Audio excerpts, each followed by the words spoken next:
અમારી વડોદરાની જનતાના ઘેર ઘેર પ્રોપર પાણી નથી પહોંચી રહ્યું અને હું આપણા માધ્યમ દ્વારા કહેવા માંગી રહ્યું છું કે આજે અમે વડોદરા વાસીઓને જે પાણીની જરૂરિયાત પૂરી નથી પડી રહી એ બીજી જગ્યાએ પડે છે પણ વડોદરામાં કેમ નથી પડતી એનું કારણ છે કે જે નર્મદાનું પાણી જે આપણા આજવામાં આવવું જોઈએ એ નથી આવી રહ્યું, એ છોડવામાં નથી આવી રહ્યું. એનું કારણ કેમ હું સરકારને પૂછી રહી છું, મારું વડોદરા તરસ્યું કેમ? 7 દિવસની અંદર આપણે જે સુખ સુવિધાઓ આટલા બધા લોકોને આપી રહ્યા છે એનો લાભ નથી મળી રહ્યું. તો આપને જ હું વિનંતી કરીશ, પણ હવે વિનંતી કરવાનો સમય રહ્યો નથી, કારણ કે આ 15 દિવસ ઉપરથી થઈ ગયા છે.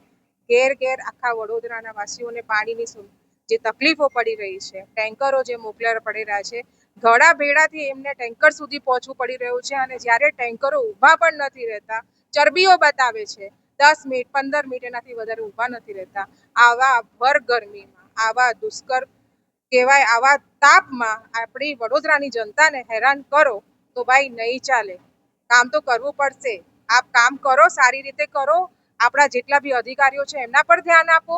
જે મોટરો, જે મીટિંગો થાય છે કે જે અનલીગલી મોટરો છે, ભાઈ મોટરો વડોદરાવાસીઓ કેમ મૂકતા હોય? પાણી ન મળતું હોય એટલે જ મૂકતા હોય ને.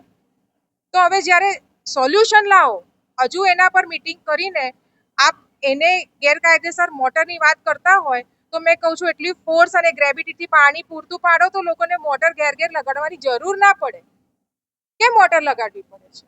તો આજે આપ કમિશનર સાહેબને બી વિનંતી કરું છું કે સર આપણે કાલે મીટિંગ ગોઠવી, આપણે બધા અધિકારીઓને આપણે ભેગા કર્યા અને એ પણ કીધું કે ઘેર ઘેર જ્યાં જ્યાં અનલીગલી મોટરો લાગેલી છે એને કાઢો.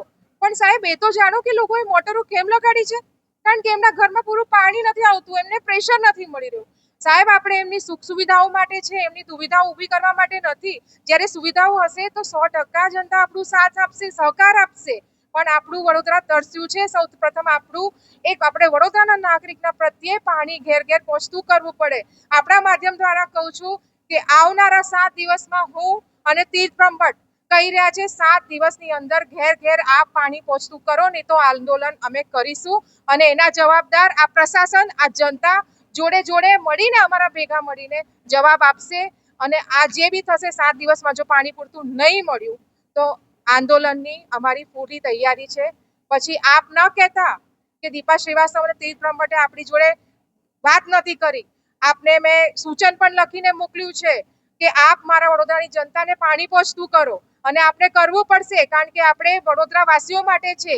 આપણે હું ચૂંટાઈને લાવી છું, તીર્થ બ્રહ્મભટ્ટ ચૂંટાઈને આવ્યા છે, કારણ કે એ લોકોને અમારા પર ભરોસો છે, વડોદરાની જનતાને અમારા પર ભરોસો છે, એટલે અમે અહીંયા ઊભા છીએ એમની અવાજ બનવા માટે. પાણી તો આપણને પહોંચતું કરવું જ પડશે. જ્યારે ટેકનોલોજીની વાતો કરો છો તો એ ટેકનોલોજી પ્રોપર વેમાં કામ કરો, એવું બી કામ તમે એ વસ્તુનું ખાસ કરીને ધ્યાન રાખો.